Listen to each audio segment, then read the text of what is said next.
దేవునికి స్తోత్రం. హల్లెలూయా.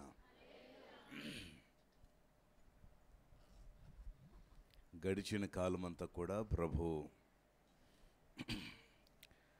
తన దివ్యమైన రెక్కల చాటును కాచి కాపాడి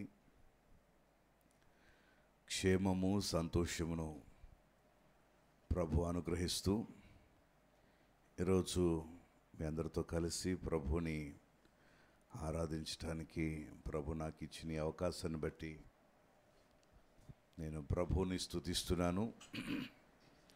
అలాగనే నన్ను ప్రేమతో ఆహ్వానించిన దైవజనులు రవికుమార్ అయ్య గారు,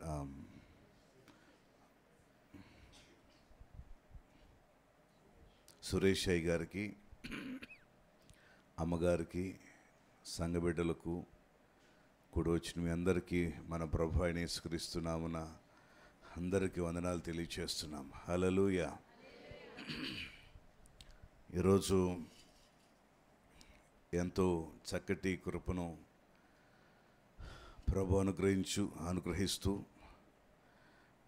అనేక దినముల నుంచి సంఘంలో ఉపవాస కూటాలు 21 రోజులు ముగించుకుని ఈ ప్రత్యేక కూటాల్లో పరిశుద్ధాత్మ దేవుడు ప్రత్యేకంగా సంఘాన్ని, సేవకులను వాడుకుంటున్న విధానం బట్టి దేవుని నామమునకు మహిమ కలుగునుగాక. మరి ఐపీసీ సహవాసంలో చాలా సుదీర్ఘమైన సంవత్సరాల నుంచి సుదీర్ఘమైన సేవను ప్రభు దైవజనులు సురేష్ అయ్య గారి ద్వారా చాలా అద్భుతంగా జరిగిస్తున్నారు. వారు సంస్థలో చాలా విధేయత కలిగిన వారు.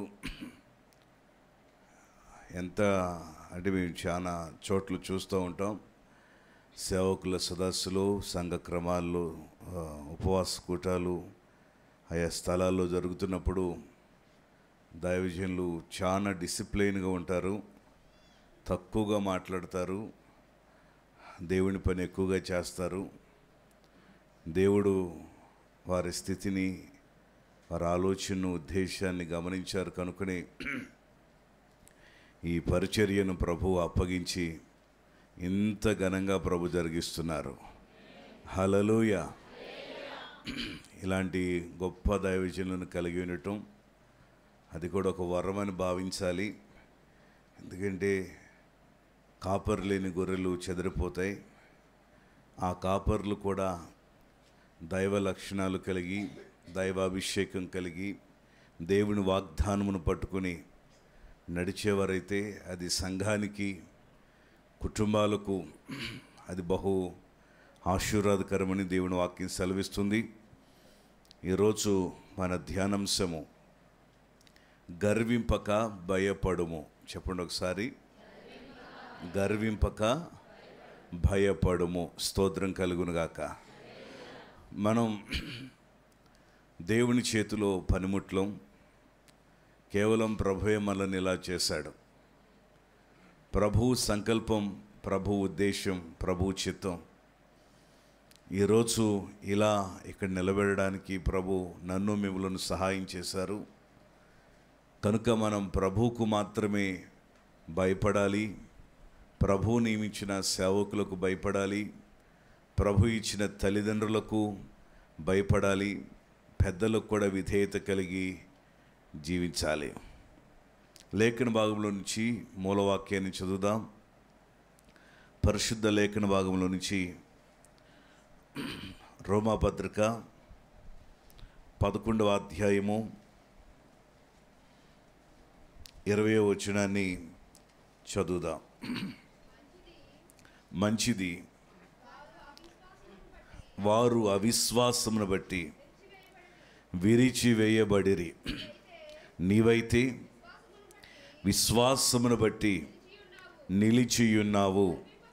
గర్వింపక భయపడుము. చాలు. చదువుబడిన ఈ వాక్యము ప్రభు మనందరి వినికిడిలో దీవించి ఆశీర్వదించునుగాక. ఆమేన్. హల్లెలూయా. సంతోషంగా దేవుణ్ణి ఆరాధించాలి, దేవుని స్తుతించాలి. ఇప్పటి వరకు ఎంతో చక్కగా దేవుడిని ఆరాధించారు. చర్చి లోపల బయట ఆయా స్థలాల్లో కూర్చుని దేవుని వాక్యాన్ని బహుశ్రద్ధగా వింటున్నారు. ఒకనాటికి దేవుడు విశాలమైన సువిశాలమైన మందిరాన్ని ప్రభు ఏర్పాటు చేసి అనుగ్రహించునుగాక. అడ్డులను ఆటంకాలను ప్రభు తొలగించి మేలైన మార్గంలో ప్రభు నడిపించునుగాక. హల్లెలూయా. దానికోసం ఇరుకుల విశాలతను కలిగించే ప్రభువుకు మనసారా ప్రతి దినం హృదయపూర్వకంగా మొర్రపెట్టినప్పుడు తగిన కాలమందు ఆయన సింహాసనాన్ని స్థాపించి ఆయనను ఆరాధించడానికి విశాలమైన సువిశాలమైన మందిరాన్ని ప్రభు మనకి ఇవ్వబోతున్నారు. చదవబడిన ఈ వాక్య భాగంలో నుంచి కొన్ని ఆధ్యాత్మిక విషయాలను నేను మీకు తెలియచేస్తాను. మరి దేవుని వాక్యంలో చదివినట్లుగానే పౌలు గారు రోమా సంఘములో ఉన్న ప్రజలతో ఆయన మాట్లాడుతూ వస్తున్నారు. మానవుడు అతిశయించకూడదు. మనం దేవుని వశమై ఉన్నాం, ప్రభు ఏర్పాటులో ఉన్నాం, ప్రభు చిత్తములో ఉన్నాం. ప్రభువే మనకు జన్మనిచ్చింది, ప్రభువే మనకు ఆరోగ్యం ఇచ్చింది, ప్రభువే మనకు ఆరోగ్యాన్ని ఇచ్చింది, ప్రభువే మనకు క్షేమాన్ని ఇచ్చింది. మనము దేని విషయంలో అతిశయించకూడదు. కొంతమంది అతిశయిస్తున్నారు మానవ జ్ఞానముతో. నా యందు మీరును మీ యందు నా మాటలు నిలిచిన ఎడల మీరు ఎలా ఉంటారు? ఫలిస్తారు. ద్రాక్షావళి ఆయన తీగలు మనం ఏ తీగ అయితే ద్రాక్షావళిలో అంటుకట్టబడలేదో ఆ ద్రాక్ష తీగ కత్తిరించబడుతుంది, విరిచివేయబడుతుంది. ద్రాక్ష తీగ ద్రాక్షావళిలో అంటుకట్టబడాలి. ద్రాక్షావళి ప్రభు అయిన యేసుక్రీస్తు వారైతే తీగలము మనమై ఉన్నాం. మనము అతిశయించకూడదు. మన బలం కాదు ఈరోజు మనం ఇలా ఉన్నామంటే, మన జ్ఞానము కాదు మనం ఇలా ఉన్నామంటే. అతిశయించువాడు నన్ను బట్టి అతిశయించాలి. ధనమును బట్టి కానీ, సంపదను బట్టి కానీ, రాజులను బట్టి కానీ, అధికారులను బట్టి కానీ, సామంతులను బట్టి కానీ, మానవ జ్ఞానం బలమును బట్టి కానీ అతిశయించకూడదు. దేవుని బట్టి మాత్రమే మనము అతిశయించాలి. చదువుకోవడానికి జ్ఞానం ఇచ్చారా? ప్రభువుని అతిశయించాలి. ఈరోజు ఒక ఇంటర్వ్యూలో ఒక సహోదరి చెబుతూ వచ్చారు, వాళ్ళ నాన్నగారు రిక్షా తోలుతూ ఉంటారు. ఆ పాపను చదివించడానికి కూడా డబ్బులు లేవు, కష్టపడి చదువుకుంటుంది పాప. కానీ దేవుని మహాకృపను బట్టి ట్రైనింగ్ తీసుకోవడానికి, అలాగే స్టడీ అవర్స్ మరి ట్యూషన్కి వెళ్ళడానికి కూడా డబ్బులు లేక డిఎస్సి మరి కోచింగ్ కూడా వెళ్ళకోకుండా ఇంట్లో ఉండే చదువుకుందట. సెలెక్ట్ అయ్యారు.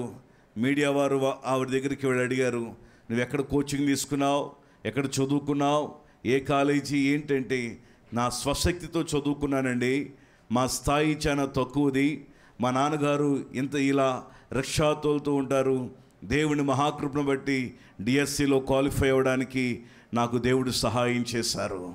స్తోత్రం కలుగునుగాక. దేవుని కనికరం మన మీదకి రావాలి అంటే ఆయన కన్నులు భూమి మీద చూస్తున్నాయి, ఆయన చెవులు వింటున్నాయి. ఆయన ఎవరిని తాకాలో, ఎవరిని బాగు చేయాలో, ఎవరిని బలపరచాలో, ఎవరిని పైకి లేవనెత్తాలో, ఎవరిని అణిచివేయాలో, ఎవరి జీవితంలో ఏమేలు చేయాలో ప్రభు ఆలోచిస్తూ ఆయన నిత్యము సంచరిస్తూనే ఉంటారు. ఆయనకు కనబడిన సృష్టమేది ఈ భూమి మీద లేదు. సమస్తము తేటగా ప్రభువు కనబడుతున్నాయి. స్తోత్రం కలుగునుగాక. దేవుని వాక్యంలో చదివినట్లుగానే కొందరు ఏమైపోతున్నారు అంటే అవిశ్వాసమును బట్టి విరిచివేయబడుతున్నారు. ఎందుకు అవిశ్వాసం? అతిశయమే అవిశ్వాసం వచ్చేస్తుంది. దేవుని కార్యాలు మరిచిపోయేలాగా చేస్తుంది అతిశయం. మనం ఈ భూమి మీద నివసిస్తున్నామంటే దేవుడు మనకు క్షేమాన్ని ఇచ్చారు. మనం ఒట్టి ఊపిరి వంటి వారమే. వయసుతో తారతమ్యాలు లేకుండా ప్రాణాలు పోతున్నాయి ఈ రోజుల్లో. కేవలం దైవ సంకల్పం, దేవుని చిత్తమే ఈ భూమి మీద మనం క్షేమముగా జీవించడానికి ప్రభు సహాయం చేశారు. నీ జీవితంలో అవిశ్వాసం కానీ, అపనమ్మకం కానీ, అనాలోచన కానీ, అవిధేయత కానీ, వాక్యానికి విరోధమైన తలంపులు కానీ ఎన్నడూ నీ జీవితంలో ప్రవేశించకూడదు. దేవుని యొద్దకు వచ్చువాడు ఆయన ఉన్నాడని, అడుగుచున్న వాటిని నిశ్చయముగా దయచేస్తున్నాడని మీరు నమ్మాలి అని పౌలు గారు మాట్లాడుతూ వచ్చారు. ఆయన ఉన్నాడని నమ్మాలి. ఏవైతే అడుగుతున్నామో దేవుడు వాటిని దయచేస్తున్నారని అడగాలి. నీవైతే విశ్వాసమును బట్టి నిలిచియున్నావు. విశ్వాసమే మన జీవితంలో విజయాన్ని ఇచ్చేది. విశ్వాసమే. కానాను స్త్రీ కుమార్తె స్వస్థత పొందింది అంటే అవమానం ఎదురైనా కూడా ఆగకోకుండా పరుగులు తీసింది. ఏ విధము చేతనైనను ప్రభు ఒక మాట సెలవిస్తే చాలని శతాధిపతి ఆశించాడు. రక్తస్రావరంతో బాధపడుతున్న ఆ వ్యాధి కలిగిన స్త్రీ ఆశించింది. ఏ విధము చేతనైనను ప్రభు వస్త్రపు చెంగు తాకితే చాలని. గుడ్డివాడు దేవుని స్వరాన్ని విని ఆయన మాట సెలవిస్తే చాలని గుడ్డివాడు ప్రభు దగ్గరకు వచ్చాడు. చనిపోయిన వారు సైతము ప్రభు యొక్క మాటకు ఆ క్షణమందే తిరిగి లేచారు. కేవలం ఇవన్నీ జరిగినాయి అంటే విశ్వాసమే. హల్లెలూయా. ఈ రాత్రి ప్రభు ఈ ప్రత్యేక కూడికల్లో నా యేసు ఈ రాత్రి నీతో నాతో మాట్లాడే ఒక అద్భుతమైన వర్తమానం ఏమిటంటే, గర్వింపక భయపడు. దేనికి గర్వించకూడదు. గర్వపు ఆలోచనలు మన జీవితాల్లో రాకూడదు. గర్వం వలన మన జీవితంలో కలిగే నష్టం, గర్వం వల్ల కొంతమంది జీవితాలు పాడు చేసుకున్న వ్యక్తులను ఈరోజు లేఖనం నుంచి కొన్ని మాటలు నేను మీకు చూపిస్తాను. విశ్వాసమును బట్టి నీవు నిలిచి ఉన్నావు. అవిశ్వాసమును బట్టి వారు ఏం చేయబడ్డారట? విరిచివేయబడ్డారు. విరిచివేయబడిన అనుభవంలో ఉండకూడదు. దేవుడు మీకు కృపావరాలు ఇచ్చారు, ఆత్మఫలాలు ఇచ్చారు, పరిశుద్ధాత్మ వరాన్ని ఇచ్చారు. దేవుని యొక్క ఆత్మతో నింపబడుతున్నారు, పరిశుద్ధాత్మ అభిషేకంతో బలపరచబడుతున్నారు. కృపగల దేవుని అభిషేకం మన చుట్టూ సంచరిస్తుంది. హల్లెలూయా. చక్కటి మందిరాన్ని, చక్కటి సౌండ్ సిస్టమ్ను, ఆర్కెస్ట్రాను, స్వార్థ గాయకులను, ఘనమైన సేవకులను దేవుడి ఈ స్థలంలో నిలబెట్టి ఈ ప్రాంతమంతా ఆయన పని చేస్తున్నారు అంటే మనం విరిచివేయబడ్డానికి కాదు. యేసేపు ఫలించేది కొమ్మ. ఎంతమంది అణిచివేయాలనుకున్నా, ఎంతమంది విరిచివేయాలనుకున్నా, ఎంతమంది తొక్కివేయాలనుకున్నా యేసేపు ఫలిస్తూనే ఉన్నాడు. గోడలకు ఎగబ్రాకుతున్నాడు. స్తోత్రం కలుగును గాక. అహరోను కర్ర చిగురించు కర్రను మనం చూస్తున్నాం. మనం ఫలించే ద్రాక్షవల్లాగా ఉండాలి. భక్తుడు అన్నాడు, నీ భోజన బల చుట్టూ నీ పిల్లలు, నీ భార్య ఫలించే ద్రాక్షవలి. ఎన్ని మేలులు మనం చూస్తున్నాం మన జీవితంలో. అవిశ్వాసపు ఆలోచన, తలంపులు మన జీవితంలో కలగకూడదు. ఇంతకుముందు ఇక్కడికి వచ్చేటప్పుడు ఒక ప్రాంతానికి వెళ్ళాం, ప్రార్థనా కూటానికి. ఆ కూటంలో ఒక చెల్లిగారు మాట్లాడుతుంది, అన్నా మా కుమార్తె కోసం రోజుకు 5 గంటలు నేను ప్రత్యేకంగా ప్రార్థన చేస్తున్నాను, కానీ ఎప్పుడు చూసినా బలహీనురాలుగానే ఉంటుంది. ఏమో ఎప్పుడు చనిపోద్ది, ఎప్పుడు బ్రతికిద్దో అర్థం కాని పరిస్థితి. అసలు నా ప్రార్థన ఎడిపోతుంది అంటే నేను ఒకే ఒక మాట చెప్పాను, అంత ప్రార్థన చేయబట్టే చనిపోవలసిన కుమార్తెను ఇంకా సజీవంగా ఉంచాడు. స్తోత్రం కలుగును గాక. దేవుని పిల్లరా, ఒకసారి మనం ఆలోచించుకోవాలి. ఈ స్థితిలో మనం ఉన్నామంటే అది కేవలం దేవుని మహాకృప. నిలిచి ఉండడానికి దేవుడే కృప చూపించాడు. హల్లెలూయా. నీవైతే విశ్వాసమును బట్టి నిలిచి ఉన్నావు. ఇంకా నీ విశ్వాసాన్ని దేవుడు పరీక్షిస్తున్నాడు. అబ్రహాము విశ్వాసాన్ని దేవుడు పరీక్షించి కుమారునిచ్చారు. కుమారుని దేవుడు దీవించి 2 కుమారులను ఇచ్చారు. 2 కుమారులను ప్రభు ఆశీర్వదించి యాకోబు సంతతిని దేవుడు ఆశీర్వదించాడు. యాకోబు సంతతిలో నుంచి పాలోకులను దేవుడు పైకి లేవనెత్తాడు. ఎంత అద్భుతం అండి. నిలిచి ఉన్నాడు. అబ్రహాము పిలువబడినప్పుడు యూఫ్రటీస్ నది అద్దరు నాణ్యుల దేశంలో ఆయన ఉన్నాడు. సత్యమేంటో తెలియదు, వాస్తవం ఏమిటో తెలియదు, ఘనమైన ప్రభు ఎవరో తెలియదు, సృష్టికర్త అయిన దేవుడు ఎవరో తెలియదు. ఆయన చేస్తున్నాడు, ఆరాధిస్తున్నాడు. దేవుడు ఆయనతో మాట్లాడటం మొదలుపెట్టాడు. అబ్రహామా, నేనే నిజమైన వాడును అన్నాడు. అబ్రహాము దేవుని నమ్మెను, అది అతనికి నీతిగా ఎంచబడింది. స్తోత్రం కలుగునుగాక. ప్రభు అయిన యేసుక్రీస్తు వారు దేవుడని తెలియని దినాల్లో లోకములో పాపంలో మా కుటుంబాలు కొట్టుకుపోతున్నప్పుడు ప్రభువే మాతో మాట్లాడి మా కుటుంబాన్ని ఆకర్షించారు. మొట్టమొదటిగా మా అమ్మగారు ప్రభు అయిన యేసుక్రీస్తు వారిని దేవుడిగా విశ్వసించారు. బాల్య దశలోనే చదువుకుంటున్నప్పుడు స్కూల్లో అమ్మగారికి సువార్త అందించబడింది. భాగ్యలక్ష్మి, యేసు ప్రభు నమ్ముకో, ఈ దేవుడు మీ జీవితంలో మేలు చేస్తాడు అంటే మా అమ్మగారు ఆ ఫోటో తీసుకుని చించి కాళ్ళతో త్రొక్కి, ఈ దేవుడు మా దేవుడు కాదు, మా దేవుడు వైభవంగా ఉంటాడని చెప్పేసి ఎంతో అవమానకరంగా మాట్లాడారు. ఆ రోజే నేను అనుకుంటాను దేవుడు అమ్మను పట్టుకున్నారని. హల్లెలూయా. ఆ తరువాత ఆశ్చర్యకరంగా అమ్మగారిని దేవుడు దర్శించారు, దేవుడు మాట్లాడారు. బైబిల్ వాక్య ప్రకారముగా నోవాహు ఓడ అరారాత్ పర్వతం మీద ఆగినని బైబిల్లో వాక్యము పేపర్లో పడటం, ఆ పేపర్ పిల్లలు తీసుకొచ్చి అమ్మగారికి ఇవ్వటం, ఆ చిన్ననాటి స్కూల్లో చదువుకుంటున్నప్పుడే వాక్యాన్ని చదవటం, ఆ వాక్యము తల్లిని ఆదరించడం, ఆకర్షించడం. ఆ తరువాత మా కుటుంబాలు ఒక్కొక్కరుగా ప్రభువుని విశ్వసించారు. స్తోత్రం కలుగునుగాక. దేవుని బిడ్డలారా, ప్రభువుని నమ్మిన వారిని, దేవుణ్ణి విశ్వసించిన వారిని దేవుడు ఎప్పుడు విడిచిపెట్టడు. మా అమ్మగారు చిన్ననాటి కాలంలోనే నాగస్వరం వాయించేవారు, కోలాటం చేసేవారు, పాటలు పాడేవారు, భజన బృందంలో ఉండేవాళ్ళు. అంత సనాతన ధర్మాల్లో పాటిస్తూ భయంకరమైన విగ్రహారాధనలో జీవించిన మా కుటుంబాలన్నీ కూడా ఆశ్చర్యకరమైన వెలుగులోనికి దేవుడు తీసుకొచ్చాడు. హల్లెలూయా. అలాగనే అమ్మగారు చిన్న వయసులో వివాహమైంది. విజయవాడ ప్రాంతానికి వచ్చారు. విజయవాడ ప్రాంతంలో వివాహమైన తర్వాత ఉంటూ నాన్నగారు రాజకీయాల్లో తిరుగుతూ ఆ దేవుణ్ణి, అసలు యేసుక్రీస్తు ప్రభు అనే స్వరం వాళ్ళకి తెలియదు, యేసయ్య అనే దేవుడని తెలియదు వాళ్ళకి. లోకంలో జీవిస్తున్న వేళ అమ్మగారి ద్వారా ఇంటికి సువార్త అందించబడింది.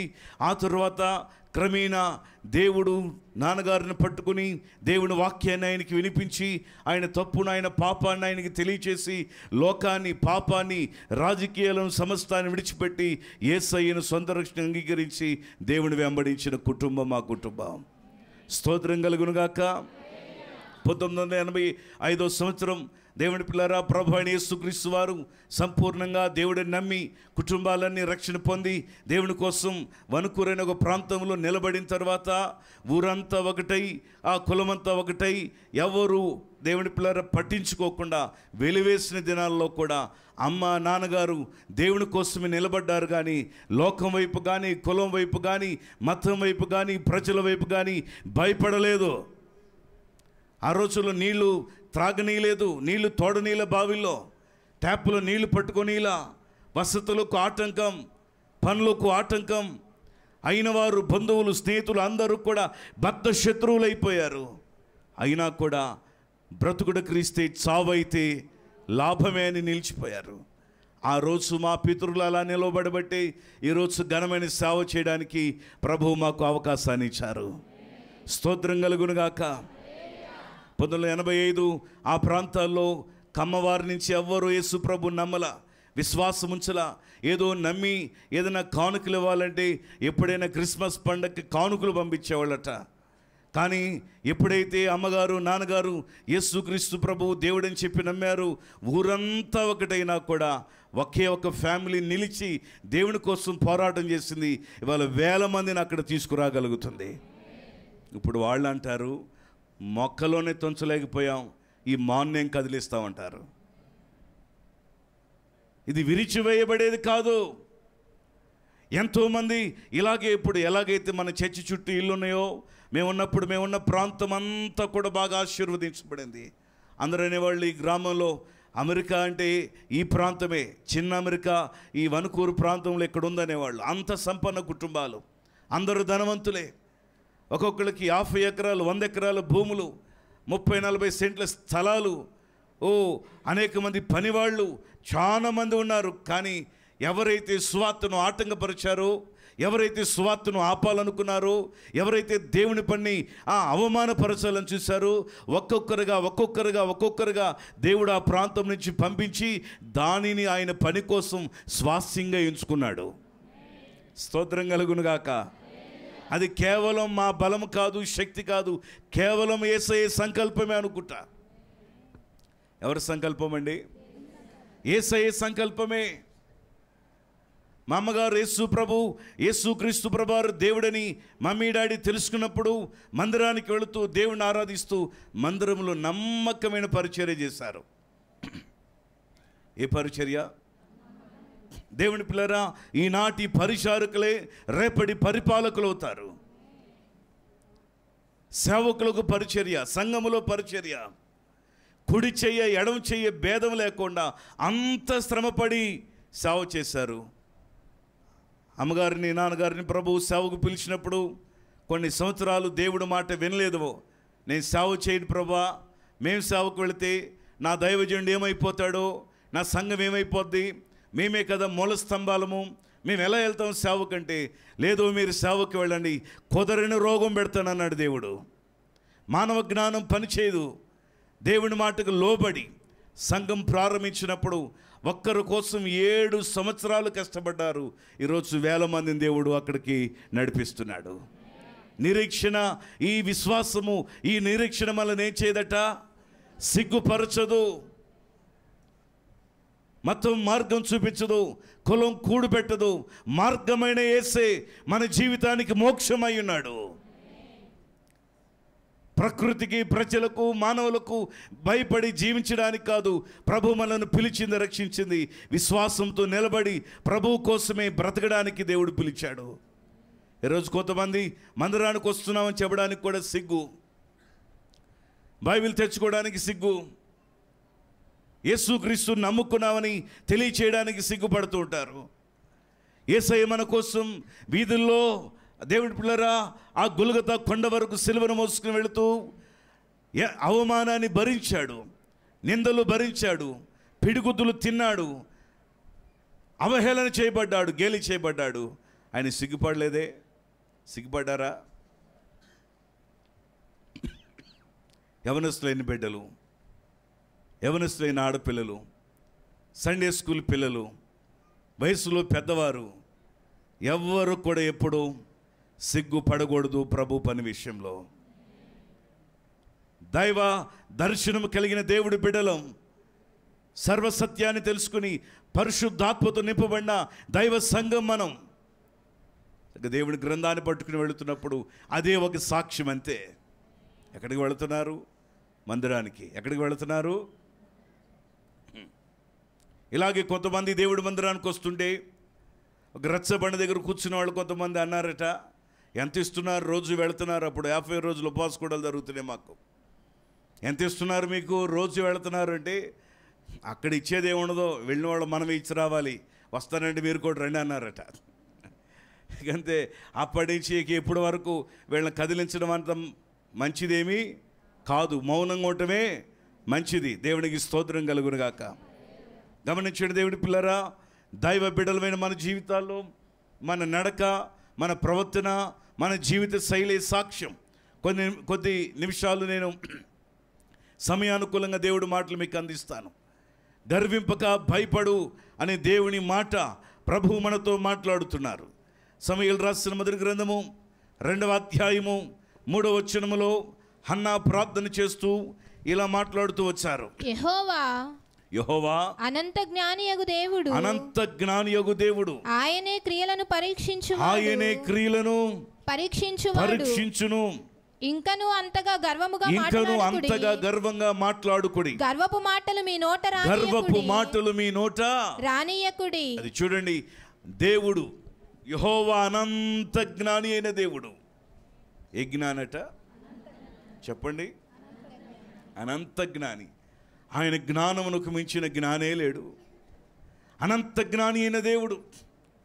హన్నా అవమానం పొందింది, నిందలు భరించింది. ఎవరావిడి? ఎల్కానా భార్య. ఆవిడికి సంతానం లేక పెనిన్నాన్ని పెళ్లి చేసుకుని పిల్లలుగా అన్నాడు. ఆవిడికి రోషం వచ్చింది, ధైర్యం వచ్చింది. పండుగ రోజు షీలోహు దేవాలయంలో దేవుడి మందిరానికి వెళ్ళి బలిపీఠం పట్టుకుని ఏడ్చింది. ప్రభా, ప్రతి ఏటా వచ్చి వెళుతున్నారు, కానీ ఈ సంవత్సరం నీ వాగ్దానం తీసుకుని నేను వెళతాను ప్రభా, నీ వాగ్దానం నాకు కావాలి అని హన్నా ఏడ్చింది, మొరపెట్టింది, విజ్ఞాపన చేసింది, కన్నీరు కాచింది. ఆ ప్రార్థన ఆలకించి ఏలి అనే ప్రవక్త ద్వారా దేవుడు మాట్లాడుతున్నాడు, ఇదిగో నీకు కుమారుని ఇవ్వబోతున్నాను, అయ్యా నాకు గానిస్తే ఆ బిడ్డ నేను నీకే ఇస్తానయ్యా. స్తోత్రం కలుగునుగాక. ఒక మాట, మీకు ఇల్లు లేక ఎవరైనా ప్రభుత్వం వారు ప్రేమించి ఇల్లు ఇచ్చారనుకోండి, అబ్బా లేక లేక నాకు ఇల్లు ఇచ్చారు కాబట్టి నా కాలం గడిచిన తర్వాత ఆ ఇల్లు మళ్ళీ నేను ఎవరో ఒకరికి ఇచ్చేస్తాను, ప్రభుత్వానికి ఇచ్చేస్తాను అన్న వాళ్ళు ఉండి చేయొద్దండి. ఇంకోటి ఏమన్నా ఉంటే మా పిల్లలకి ఇవ్వండి అనేవాళ్లే, కానీ మేము వాడుకున్నామండి, ఇది చాలండి, కృతజ్ఞతగా తిరిగి మళ్ళీ ఇచ్చేస్తామండి అనేవాళ్ళు భూమి మీద చాలా తక్కువ.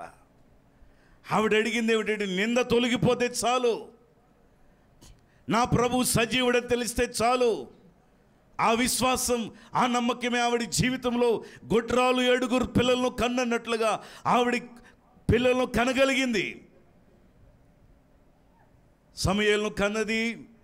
ఆవిడ ప్రార్థన చేస్తూ మాట్లాడుతూ ఇలా మాట్లాడుతూ వచ్చింది, ప్రార్థన చేస్తూ, యెహోవా అనంత జ్ఞాని అయిన దేవుడు, యెహోవా ఆయనే క్రియలను పరీక్షించువాడు, ఇకను అంత త్వరగా గర్వంగా మాట్లాడుకుడి, గర్వపు మాటలు మీ నోట రానియకుడి.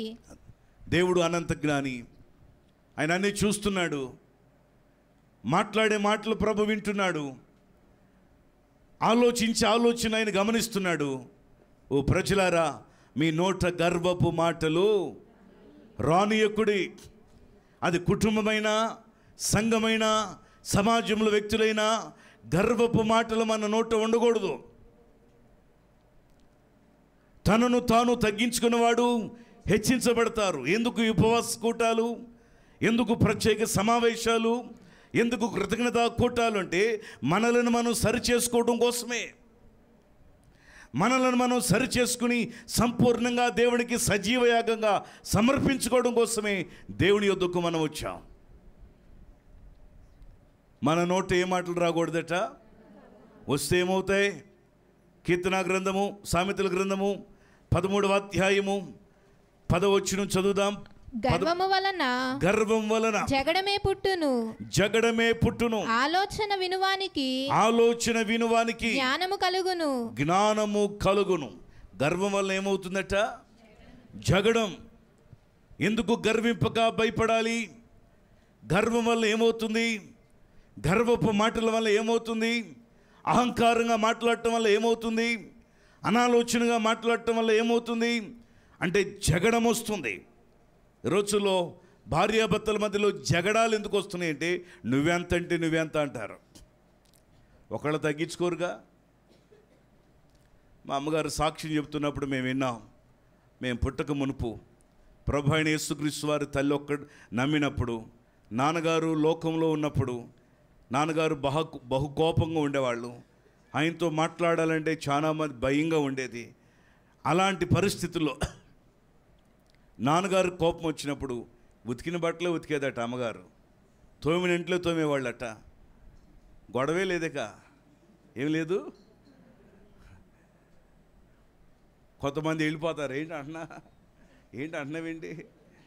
నేను కష్టపడతలే నీతో పాటు, నువ్వు ఒక్కడవే కష్టపడుతున్నావా? నువ్వు ఒక్కడవే కష్టపడుతున్నావా? నేను తక్కువేం తెచ్చాను అనుకున్నావా? ఆ రోజు వచ్చేటప్పుడు తెచ్చా, ఇప్పుడు నెల తెస్తున్నా అనే ఆడవాళ్ళు ఉన్నారు. మగవాళ్ళు కూడా అంతే, గర్వంగా వెళ్ళిపోతూ ఉంటారు. తప్పు మనం వెళ్ళకూడదు అలా. పురుషులైనా స్త్రీలైనా మన నోట గర్వపు మాటలు వస్తాయి, ఇంట్లో జగడమే. ఈరోజు పిల్లలు కూడా విధేయత చూపించట్లా. అమ్మ నాన్న ఆగండి అంటే ఆగట్లా, ఫోన్ చూడమాకరంటే ఆగట్లా, ఆటలకు వెళ్ళమాకరంటే ఆగట్లేదు, కాలేజీకి వెళ్ళరంటే వెళ్ళట్లా, అమ్మ ఈ పెళ్లి చేసుకోరంటే చేసుకోవట్లా, ఇలా బ్రతకరా అంటే బ్రతకటలా. జగడాలు అయిపోతున్నాయి. ప్రతి దానిలో కూడా జగడం. ఎందుకంటే గర్వం అనేది మనుషులు ఎక్కువగా పనిచేస్తుంది. నేను నాది నాది అనే ఆలోచనతో మనిషి కొట్టబడుతున్నాడు. యేసుప్రభువారు అదే అనుకుంటే ఈరోజు మనకి ఇలాంటి స్వేచ్ఛ, నెమ్మది, సమాధానం, ప్రశాంతత, దైవారాధనలు, అపోస్తుల సంఘాలు ఈ భూమి మీద ఉండేవి కాదేమో. దేవునికి స్తోత్రం కలుగును గాక. తనను తాను ఆయన రిక్తునిగా చేసుకుని మన కోసం ఈ లోకానికి దిగి వచ్చారు. జగడం, గర్వం వల్ల ఏమొస్తుందట? జగడం వస్తుంది. 16వ అధ్యాయము 13వ వచనంలో గర్వం వల్ల ఏం కలుగుతుంది? నీతిగల పెదవులు రాజులకు సంతోషకరములు, యథార్థవాదులు వారికి ప్రియులు. 18వ వచనం కూడా చదవమ్మా. నాశనమునకు ముందు గర్వము నడుచును, పడిపోవుటకు ముందు అహంకారమైన మనస్సు నడుచును. నీతిగల పెదవులు రాజునకు సంతోషకరం. మన పెదవులు ఎలా ఉండాలట? నీతిగల పెదవులు. కొంతమంది నోరు తెరిస్తే ఏం మాట్లాడతారో కూడా తెలియదు. అసలు ఎవరి గురించి మాట్లాడుతున్నామో కూడా ఆలోచించకుండా మాట్లాడేసేస్తారు. విస్తారమైన మాటలో ఏముండిదట? దోషముండక మానదు. హల్లెలూయా. అందుకని దేవుని వాక్యం సెలవిస్తుంది ఏమిటంటే మన నోటిని కాచుకోవాలట. వినుటకు వేగిరపడాలి, మాట్లాడడానికి నీతిగల పెదవులు మనకు కావాలి. అది మనకు మేలు, అది మనకి సంతోషం. నాశనానికి ముందు గర్వం నడుస్తుంది, పడిపోవటకు ముందు అహంకారమైన పెదవులు వస్తున్నాయి. నాశనం. ఈరోజు కొన్ని కుటుంబాలు పతనమైపోతున్నాయి. కొంతమంది వ్యక్తులు పతనమైపోతున్నారు. వాళ్ళు చేస్తున్న బిజినెస్లు దెబ్బతినిపోతున్నాయి. ఆ సాఫ్ట్వేర్ కంపెనీలు పడిపోతున్నాయి. కొంతమంది దేవుడి పిల్లరా ఎడ్యుకేషన్లో వెనకబడిపోతున్నారు. ఇదంతటికి కారణం ఏమిటంటే గర్వం. నేను సంపాదించాను. ఉన్నాడు కదా ఒక అతను, మనకు కూడా తెలుసు ఎవరతను. పాత కొట్లు పగలగొట్టి కొత్త కొట్లు కట్టించుకుని గానుగ నిండా ద్రాక్షారసం, గదుల నిండా ధాన్యాన్ని పెట్టుకుని నా ప్రాణమా తినుము, నా ప్రాణమా త్రాగుము, నా శరీరమా సుఖించుము అన్నప్పుడు దేవుడు మాట్లాడుతున్నాడు. ఓయి, దేవుని దృష్టిలో ఏమిటట? అది ఏమిటి? నా ప్రాణమా తిను, నా ప్రాణమా తాగు, నా ప్రాణమా సుఖించు అంటే దాన్ని దేవుని దృష్టిలోకి ఎలా ఉంది? అది గట్టిగా చెప్పండి అమ్మా, ఎందుకు సిగ్గుపడాలి? దేవుని దృష్టిలో అన్నాడు, ఓరి వెర్రివాడా, ఈ రాత్రి నీ ప్రాణం అడిగితే నీ ధాన్యము, నీ ద్రాక్షారసము, నీ ధనము ఏమైపోతుంది? హల్లెలూయా. దైవవాక్యం సెలవిస్తుంది నాశనానికి ముందేం నడుస్తుందట? గర్వం వల్ల ఏమొస్తుంది? దేవుని వాక్యంలో చూస్తుండే జగడం వస్తుంది. గర్వం వల్ల ఏమొస్తుంది? నాశనం వస్తుంది. తగ్గించుకోవాలి, విధేయత కలిగి జీవించాలి. సంఘములు విధేయత కావాలి. సేవకుల మధ్యలో ఎంతో విధేయతగా మనం నడుచుకోవాలి. దేవునికి స్తోత్రం కలుగునుగాక. ఆమోసు గ్రంథం 6వ అధ్యాయము 7వ వచనంలో ఒక మాట చదివి ధ్యానం చేద్దాం. ఆమోసు గ్రంథము 6వ అధ్యాయము 7వ వచనం. కాబట్టి చెరలోనికి ముందుగా పోవారితో కూడా వీరు చెరలోనికి పోవుదురు. అప్పుడు సుఖాసక్తులు చేయి ఉత్సాహధ్వని గతించును. యాకోబు సంతతి వారికి ఉన్న గర్వము నాకు అసహ్యము. నాకేమిటి? అసహ్యము. వారి నగరులకు నేను విరోధినైతిని గనుక నేనేమైపోతున్నాను? విరోధినైపోతున్నాను గనుక వారి పట్టణములను వాటిలోని సమస్తమును శత్రువుల వశము చేసేదను. ప్రభువైన దేవుని వాక్యంలో మనం చదివిన మాటలు చూస్తే గర్వం వలనంట దేవుడు మనకేమైపోతున్నాడు? విరోధి అయిపోతున్నాడు. చెప్పడమ్మా తమ్ముళ్ళు, ఏమైపోతున్నాడు? దేవుడు విరోధి అవుతున్నాడు. దేనివల్ల? గర్వం వల్ల. యాకోబు సంతతికి దేవుడిస్తున్న వార్నింగ్ అది. యాకోబును దేవుడు దీవించాడు. తండ్రి ఇంటి నుంచి వస్తున్నప్పుడు ఏమీ లేదు. ఆ రాత్రి ఏడుస్తూ పండుకున్నాడు. ఏమిటయ్యా ఒంటరి బ్రతుకు నా జీవితం అన్నాడు. దైవ దర్శనంలో ప్రభు మాట్లాడుతూ ప్రారంభించాడు, యాకోబు నువ్వు భయపడమాకు, నీ తాతకు వాగ్దానం ఉంది, మీ నాన్నకు వాగ్దానం ఉంది, నేను నీ తల్లి గర్భంలో ఉన్నప్పుడు వాగ్దానం చేశాను, నువ్వు భయపడవద్దు, మరలా నేను నీ ఇంటికి తీసుకొస్తాను, నేను నిన్ను దీవిస్తాను, నిన్ను ఆశీర్వదిస్తాను, నువ్వు వెళ్ళు ప్రతి చోట నేను దీవిస్తాను, నువ్వు చేయి పనుల్లో నీ ప్రయత్నాల్లో నేను తోడుగా ఉంటానని చెప్పేసి యాకోబుతో దేవుడు మాట్లాడాడు. తుల్లిపడి లేచాడు, నిద్రలేచి ఆయన అంటున్నాడు, ఇది ఎంతో భయంకరమైన స్థలం, ఇది దేవుడు మందిరమే కానీ వేరొకటి కాదు. యాకోబు లాబాను ఇంటికి వెళ్ళాడు, మేనమామ ఇంటికి. అక్కడ ఉన్నాడు, వివాహం చేసుకున్నాడు. తిరిగి వస్తున్నప్పుడు వాళ్ళ మామ అన్నాడు, మామ నా ఆస్తి నాకు ఇవ్వమంటే, నీ ఆస్తి ఇంతవరకు నీకు నీ పిల్లలకే తినడానికి సరిపోయింది అన్నాడు. ఒకే ఒక సంవత్సరంలో యాకోబుని లాభాను కంటే ఎక్కువగా దేవుడు దీవించాడు, ఆశీర్వదించాడు. ఆశీర్వాదం అంతా తిరిగి తీసుకొస్తున్నప్పుడు ఇది ఎవరు, ఈ సంతానం, ఈ వంశం ఎవరిది, వీళ్ళెవరు అంటే అబ్రహాము మనవడైన యాకోబు ఆశీర్వాదం ఇదంతా కూడా. దేవునికి స్తోత్రం కలుగునుగాక. అందుకనే కీర్తనకారుడు అన్నాడు, ఎవనికి యాకోబు దేవుడు సహాయకుడగునో, ఎవరు తన దేవుడైన యెహోవా మీద ఆశ పెట్టుకొనునో వాడు ధన్యుడు. ఎవరైనా ఆకాశమును భూమిని సృష్టించిన దేవుడై ఉన్నాడు ఆయన. హల్లెలూయా. నా ప్రియమైన వారలారా, యాకోబుకు దేవుడు సహాయకంగా ఉన్నాడు. యాకోబును ఆశీర్వదించాడు. యాకోబు కుమారులను దేవుడు ఆశీర్వదించాడు. 12 మంది కుమారులను ఇచ్చారు. యూదాను దేవుడు దీవించాడు. యేసేపును దేవుడు దీవించాడు. ఐగుప్తు దేశంలో వాడుకున్నాడు. యోధా వంశంలో నుంచి దేవుని పిల్లరా ఆయన వంశావళిని విస్తరింపచేసి రాజులను బయటికి తీసుకుని వచ్చాడు. యాకోబు సంతతికి దేవుడు వార్నింగ్ ఇస్తున్నాడు. ఒక్కసారి మీ ఫ్యామిలీ బ్యాక్గ్రౌండ్ ఏంటో చూసుకోండి. నా బ్లెస్సింగ్స్తో వచ్చారు, నా వాగ్దానాలు మీకున్నాయి, నా ప్రమాణాలు మీకున్నాయి, నేను మిమ్మల్ని ఆశీర్వదించాను, నేను మిమ్మల్ని గొప్ప చేశాను. మీరు గర్వంతో మీ ఇష్టానుసారంగా ప్రవర్తిస్తున్నారు. ఇదిగో నేను మీకు శత్రువునైపోతున్నాను, నేను మీకు విరోధనైపోతున్నాను, మీ సంపాదన అంతా శత్రువులకు అప్పచెప్పేస్తున్నాను. దేవునికి స్తోత్రం కలుగును గాక. సంతోషంగా చెప్పండి హల్లెలూయా. సాక్ష్యం చెప్తే వినండి, ఇది వినడానికి చాలా ఆశ్చర్యంగా ఉంటుంది. ఒకసారి మా చర్చిలో ఒక ఆయన మొక్కజొన్న పంట వేశారు. మొక్కజొన్న పంట వేస్తే చేను చుట్టూ అవే పంటలు వేశారు. అందరూ పంటను పాడు చేస్తేమో పక్షులు వచ్చని దానికి చీరలు అవన్నీ కట్టేసి కాపులో ఉంటున్నారు. ఈయన మాత్రం కాపులో లేడు. అందరూ అడుగుతున్నారట, ఏంటి ఇశ్రాయేలు చేను కాపులో ఉండవేంట్రా, నీ చేను మేము కాయాలన్నారట. అసలు మా చేను అంకోటి చూడమాకండి మీరు అన్నాడు ఈయన. ఎటు చూడకూడదు, ఏమిడా నీదేమా, రోజు మేము నీ చేను కాపులో కాస్తుంది, మేము కాయమన్నాను ఏంటి, ఎందుకు చేను కాపులో? ఆయన చిత్తం లేకుండా వైపు వెంట్రుక నలుపైన తెలిపైన కాదు. హల్లెలూయా. ఆకాశ పక్షులు చూడుట విత్తవు, కోయవు కొట్లలో. నేను ఆయన మాట విన్నా కాబట్టి నా చేను మీద ఒక పక్షి కూడా రాదు. నువ్వు కూడా ఆయన మాట లేకపోతే నీ పంట మొత్తం తినేస్తే ఏం చెప్పాడట.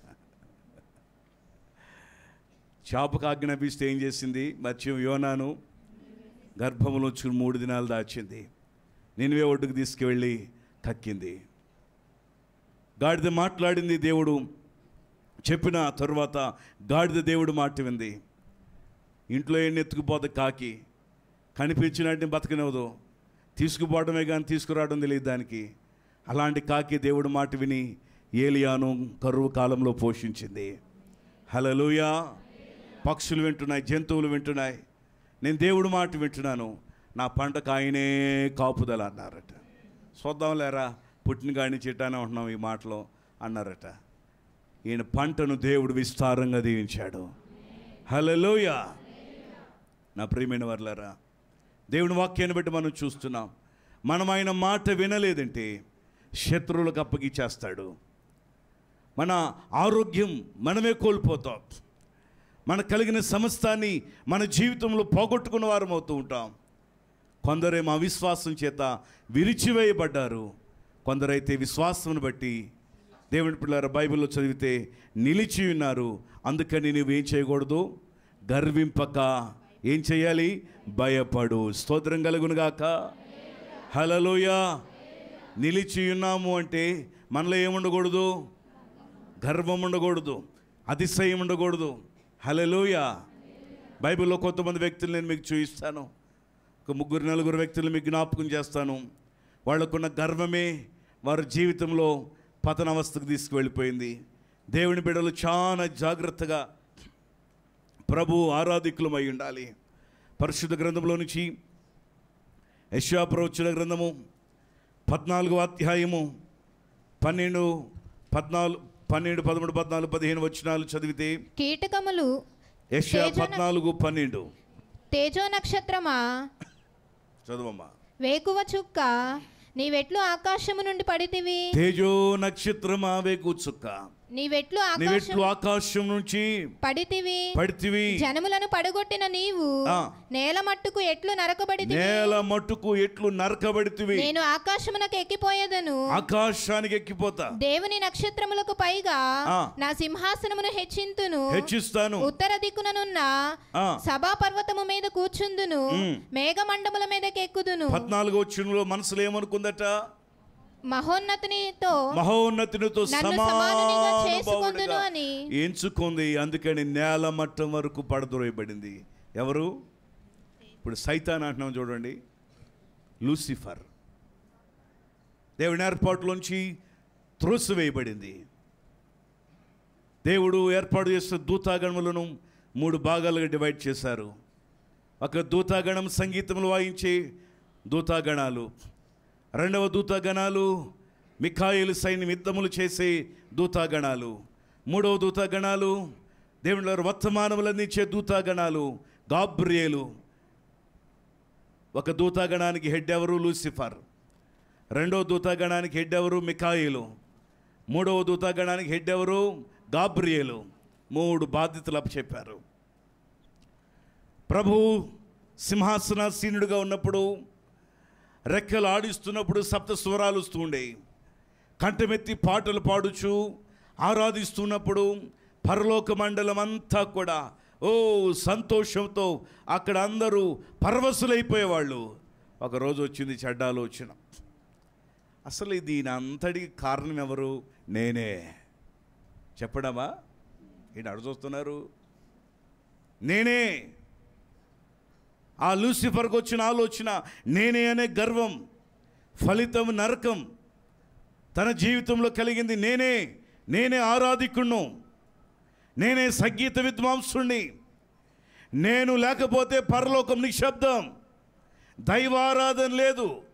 ప్రభు ఏమో నువ్వు మౌనంగా ఉంటే రాళ్ళు కేకలేస్తాయి అంటున్నాడు. ఏం కేకలేస్తాయి? చెప్పాలి గట్టిగా. ఏం పాడను? పాడు మాకు. ఎవరు పాడమన్నారు? నేను ఆరాధన చేయను, చేయి మాకు. నేను వాయించు మాకు. నేను సౌండ్ సిస్టమ్ పెట్ట మాకు. దేవుని సువార్త ఆగదు కదా అంటే నేను ఎక్కడేమంటలేదు బాబు, సంఘంలో చెబుతాను, నేను చర్చిలో చెబుతాను. నేను చర్చిలో మా సంఘంలో అంటాను, నేను మీకోసం సేవ చేయట్లేదు, మీరు నా కోసం మందిరానికి రావద్దు. మా అమ్మ చెబితే సేవకు రాలా, నాన్న చెబితే సేవకు రాలా, దేవుడు పిలిస్తే నేను సేవకు వచ్చాను. హల్లెలూయా. నాకు మీకు కావాల్సింది ప్రభు. నా కోసం ఎవరు రావద్దు, నేను మీకోసం నేను సేవ చేయట్లా. మనం అందరం కలిసి ఆయన కోసం పనిచేస్తున్నా. గట్టిగా స్తోత్రం చెప్పండి. హల్లెలూయా. లైవ్లో ఈ మాట పాస్టర్ గారు విన్నారు, పెద్ద ఆయన. వెంటనే నాకు ఫోన్ చేశారు, బాబా ఏంటి ఎంత ధైర్యంగా చెబుతున్నావు, ఆ మాట వింటే నాకు గుండె జల్లుమంది అన్నారు. ఏం లేదు పాస్టర్ గారు, ప్రభు నాతో మాట్లాడారు, నన్ను పిలిచింది ఆయన పని కోసమే. యాక్సిడెంట్లో చనిపోవలసింది దేవుడు బ్రతికించారు.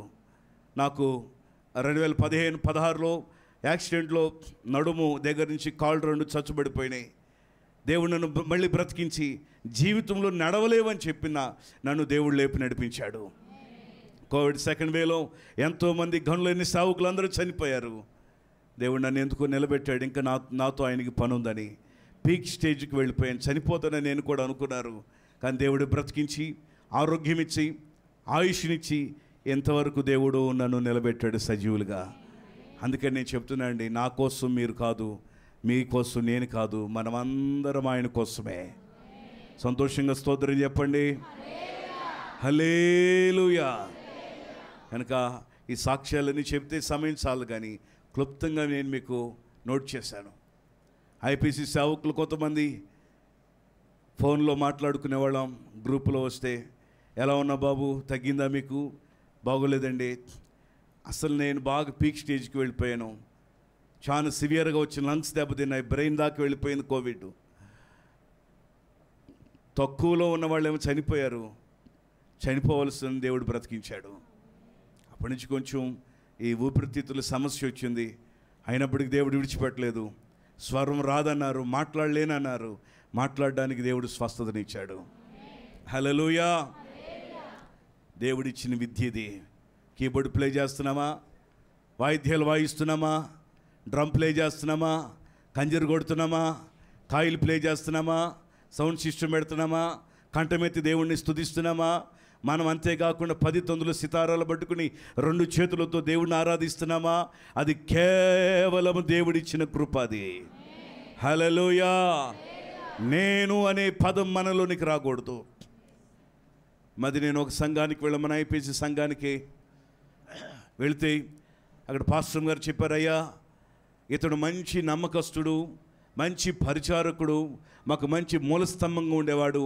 7 years బ్యాక్ ఈయనకి బ్రెయిన్ స్ట్రోక్ వచ్చింది, కాళ్ళు చేతులు పడిపోయినాయి, ఈరోజు ఆయన చూసేవాళ్ళు ఎవరు లేరయ్యా అన్నారు.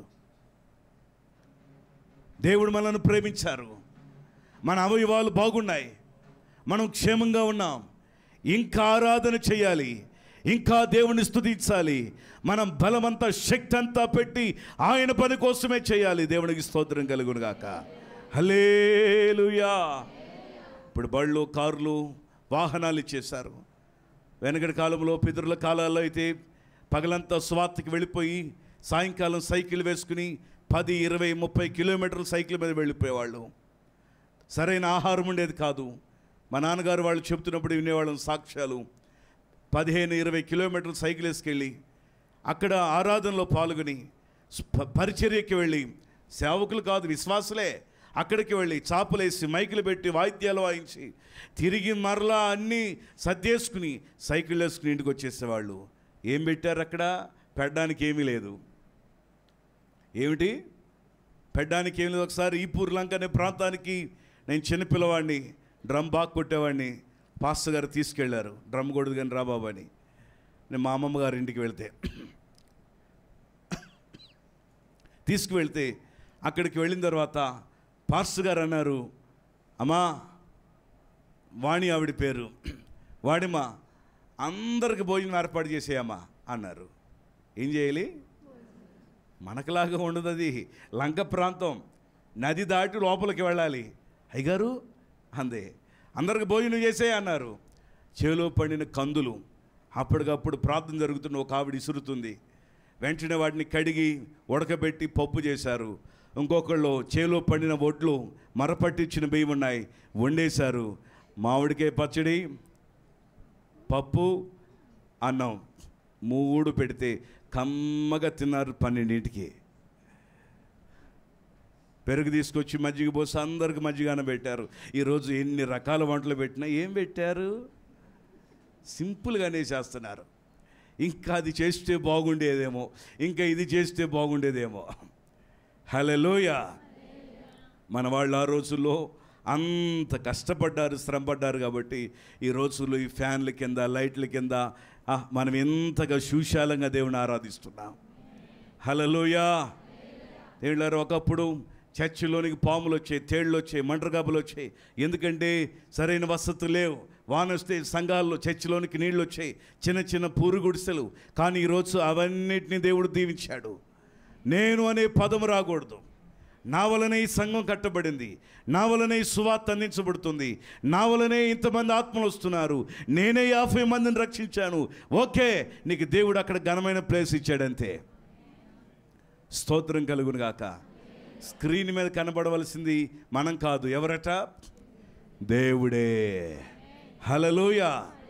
లూసిఫర్ ఏమైంది? నేను అనే ఆలోచన వచ్చి ఏమైపోయింది తెలుసా? మనసులో అనుకుంది, ఏం చేయాలి, మనసులో అనుకుంది అది ఆయనతో సమాన భావుడిగా ఎంచుకుందట.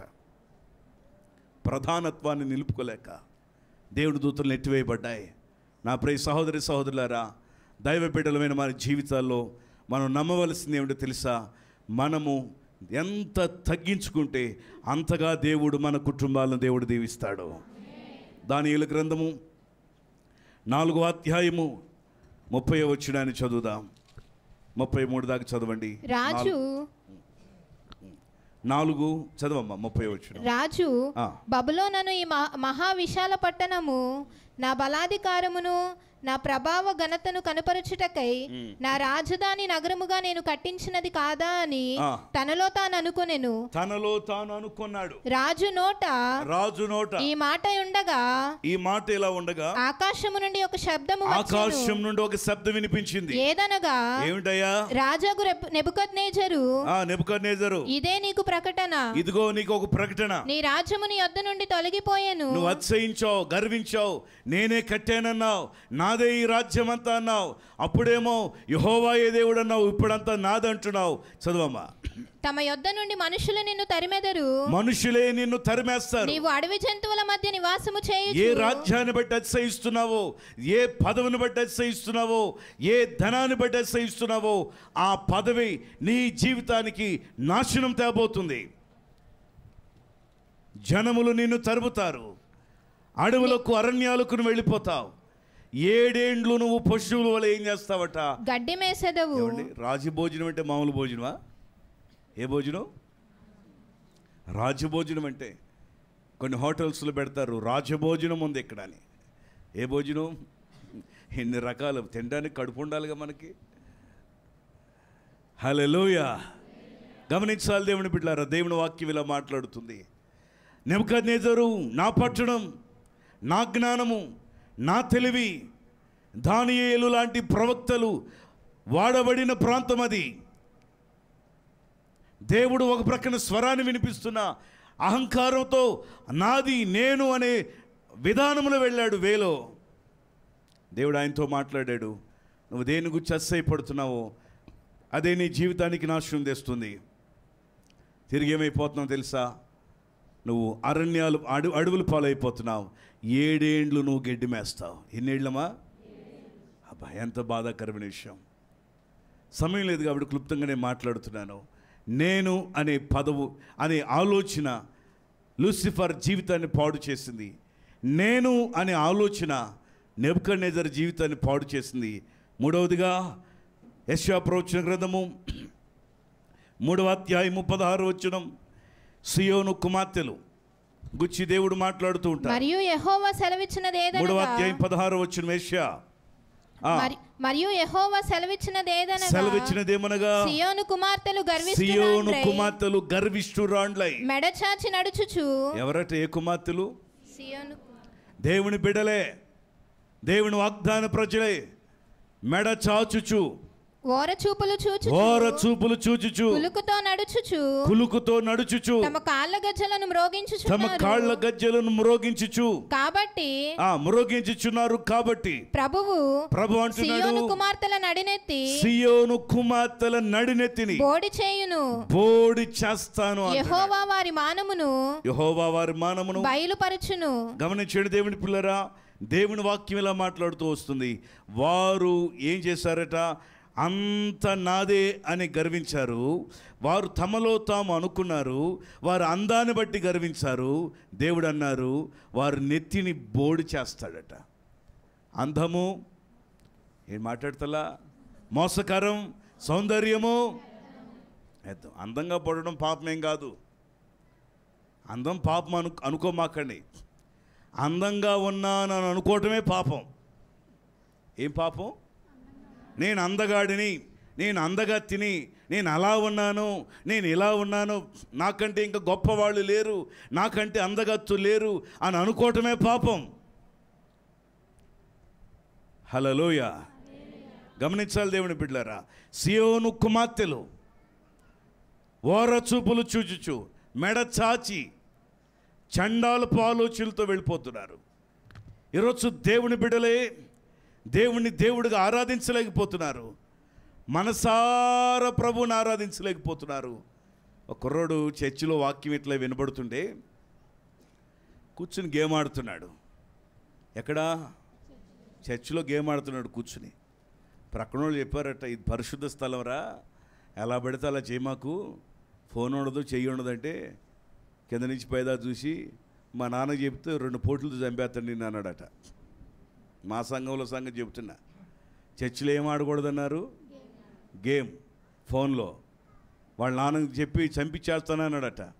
అరే నువ్వు చంపవసరం లేదు, ఈ లోపల చంపడానికి నీకు చేతులు ఉండవు, మీ నాన్నకి ఆయుష్ ఉండదో, దేవుడితో పెట్టుకోవద్దు, పాస్టర్ గారు చెప్పుకో అన్నాడు. ఫోటో తీసుకొచ్చి చూపించారు నాకు, ఇట్లా చేస్తున్నాడండి అని. వాడిని పిలిచి అడిగి ఏంట్రా పెద్దవాళ్ళతో ఇలా మాట్లాడచ్చా అని. ఆయన అట్ట అనొచ్చండి అన్నాడు. వీడు చేసిన తప్పు అని తెలవట్లా. ఈరోజు తప్పు చేస్తే మీ పిల్లలు ఇలా చేశారంటే అమ్మ నాన్న కోపం, తప్పు చేసిన వాళ్ళకి కోపం. అందుకని పెద్దవాళ్ళు ఎలా ఉంటున్నారు? ఉండలేదా? మౌనంగా ఉంటున్నారు, చూసి చూడనట్టుగా. కొంతకాలానికి విపరీతమైన జ్వరం వచ్చింది. జ్వరంలో కాళ్ళు చేతులు పట్టుకుపోయినాయి. దేవుడేం తీసేలా, పట్టుకుపోతేనే పని, అవయవాలు పట్టుకుపోతే ఎలా ఉండిద్దో చూపించాడు అంతే. ఉండి లేనట్టుగా ఉండాలంటే కష్టం కదా. ఈరోజు నాకు ఈ చెయ్యి బాగా పనిచేయబట్టి కచ్చీపు తీసుకుని ఇట్లా తుడుచుకుంటున్నా. నా కాళ్ళు 2 చచ్చుబడిపోయినప్పుడు మంచంలో నుంచి లెగవాలంటే నేను లేచేవాడిని కాదు. 2 వ్యక్తులు పట్టుకుని నన్ను లేపి తీసుకొచ్చి కుర్చీలో కూర్చోబెట్టాలి, చర్చిలో కూర్చోబెట్టాలి, మళ్ళీ పడుకోవడానికి మంచం మీద తీసుకెళ్ళాలి, తినడానికి డైనింగ్ టేబుల్ దగ్గర తీసుకురావాలి.